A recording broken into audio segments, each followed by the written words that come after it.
Hi, my name's Anne Hyam. I'm an Ayurvedic practitioner and I wanted to talk to you about the wonders of an incredible plant called Ashwagandha. Ashwagandha is known in Latin as Withania somnifera, and the translations of both the Sanskrit name for Ashwagandha, the Sanskrit name of Ashwagandha, and the Latin name of Withania somnifera are both quite interesting. So Withania, or Withan, means scientist, and somnifera means sleepy.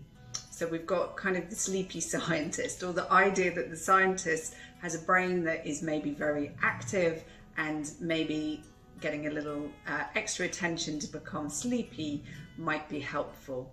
And so that already gives us a clue that ashwagandha can be useful to calm and soothe and has a kind of a bit of a soporific sleepy effect.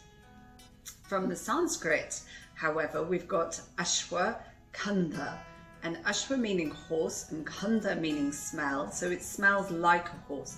And really actually what we're saying with that is, yes, with the root there is a little bit of a smell that could be akin to that of a horse, but actually what we're really meaning by that is the strength, and that taking ashwagandha regularly gives strength to the body like that, akin to a horse.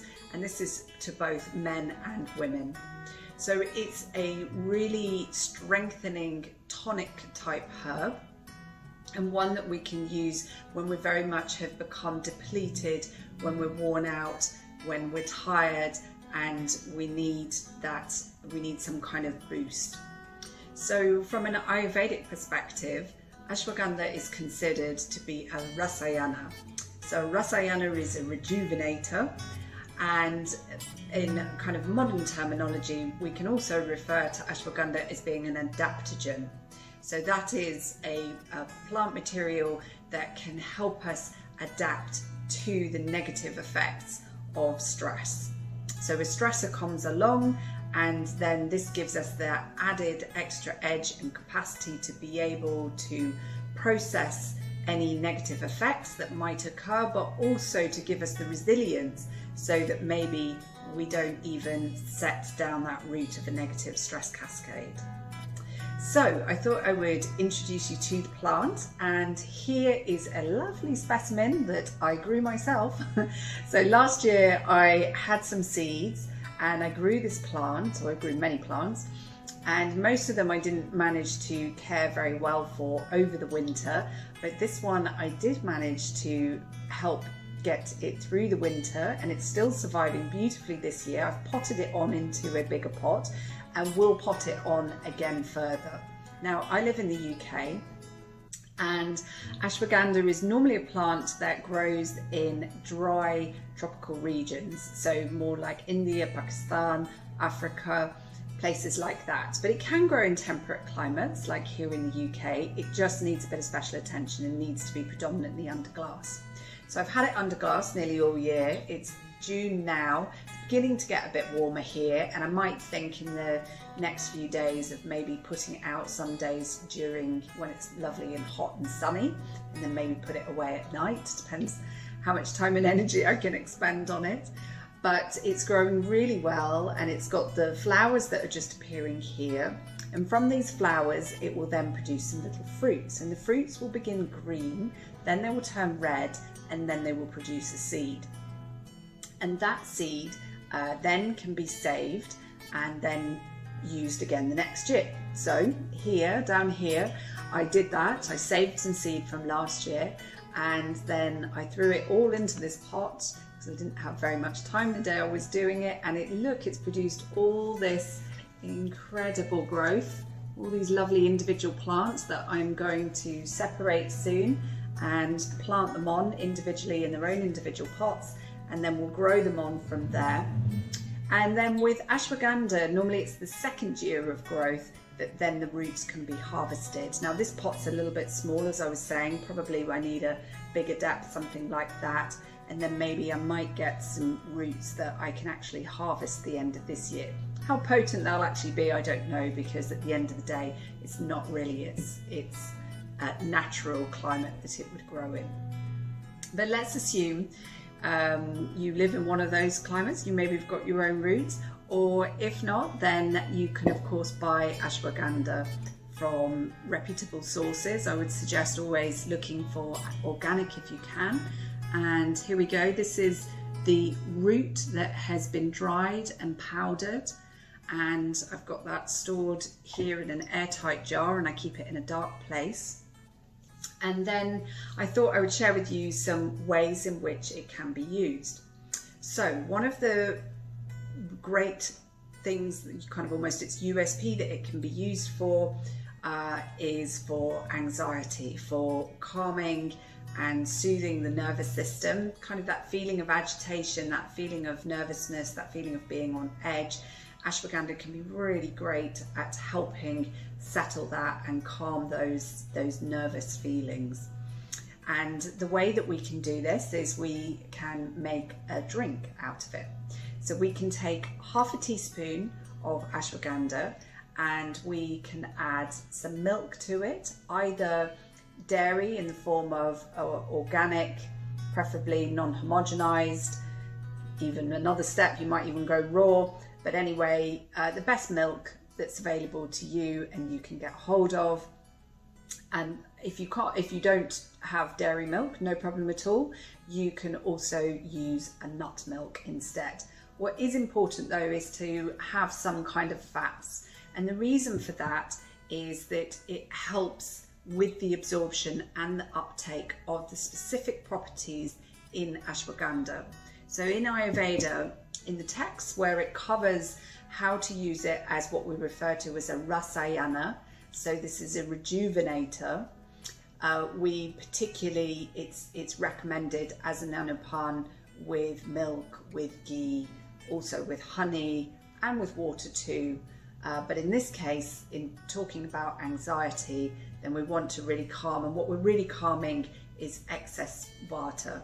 And a great way to calm vata is with milk or with ghee because of their heavy kind of qualities.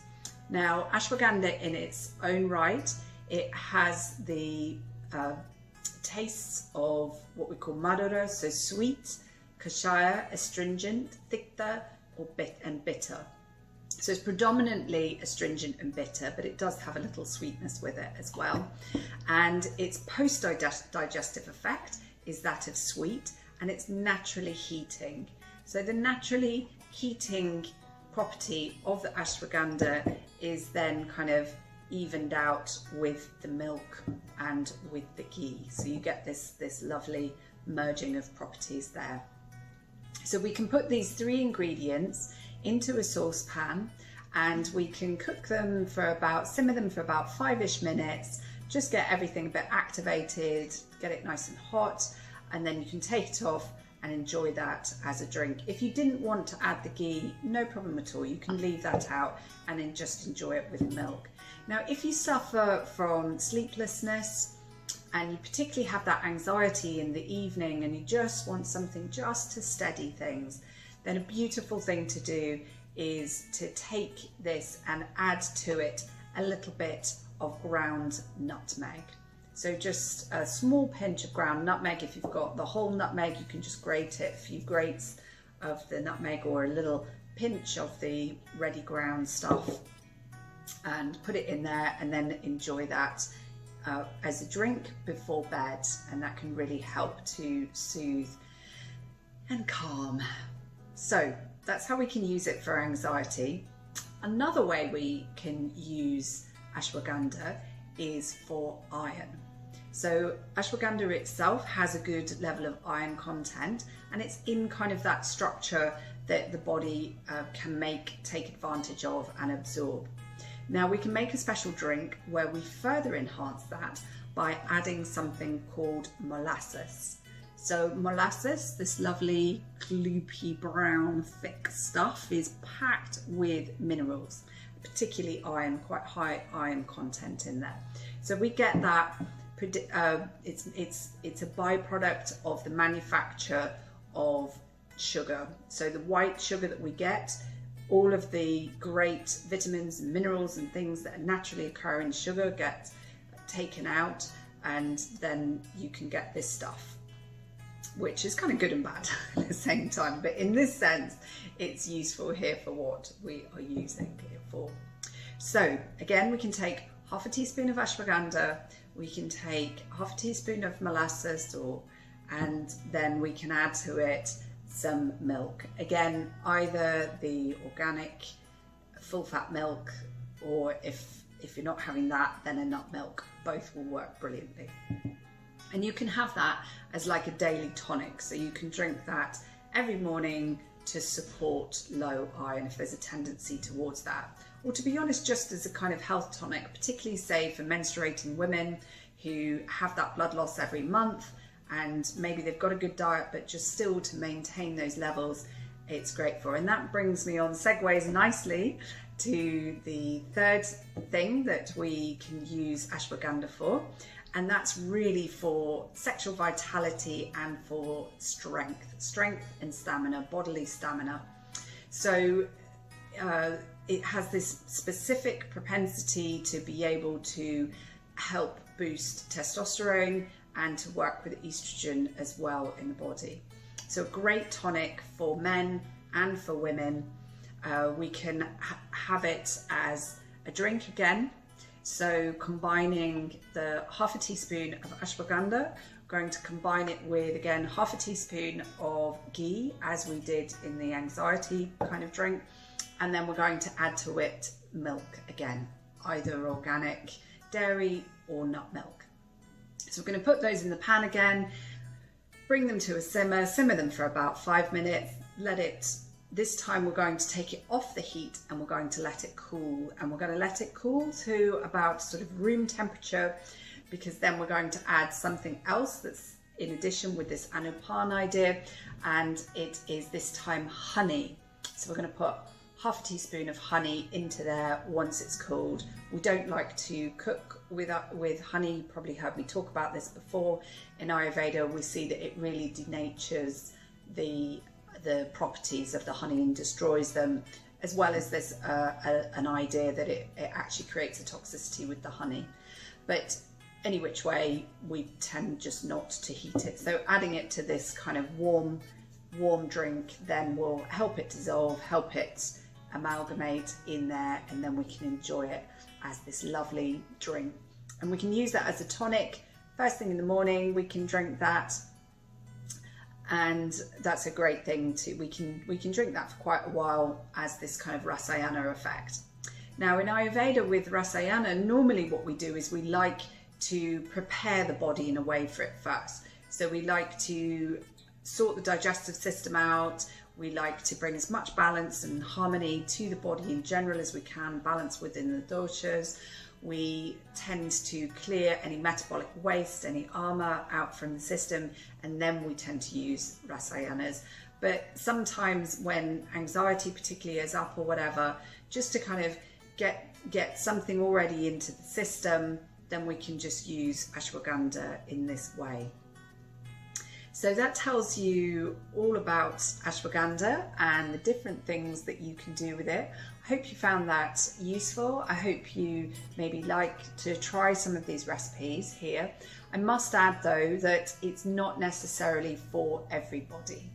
So as with all plant herbal medicines and food supplements, it all depends on the individual. So we do have a number of things that are contraindicated against.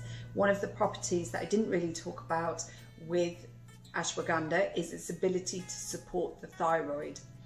And so it can help with underactive thyroid. So if there's some kind of a thyroid problem going on generally, then I would definitely recommend speaking to a practitioner to find out whether it's the right one for you. And there can be drug herb interactions. So if you're on any kind of medication, as always, I would suggest talking to your primary caregiver, your doctor or whoever, to speak to about them and see and find out whether it is a suitable thing for you. So one of the mechanisms that how it works with anxiety, for example, and for stress in general, is the ability for what it does with the neurotransmitters in the brain. So there's something called GABA, which is like a calming kind of neurotransmitter, And ashwagandha can help both the production of GABA and also the receptors to take it up within the neuronal system. And it also can help with the production of serotonin, which can help with particularly low mood. So it can really help to change and balance neurotransmitters, but obviously if we're taking other medications that are doing that kind of thing, then again we might have some drug-herb interaction that we need to know about and think about. So as always, this is purely for information purposes on here, and you can go and find a beautiful person near you to talk to and help guide you better in how to use ashwagandha. If you enjoyed this video, which I'm sure you did, please do feel free to give it the thumbs up. Please feel free to like it and feel free to share. And if you haven't subscribed already, then now is a potential moment to do so. Thanks for watching.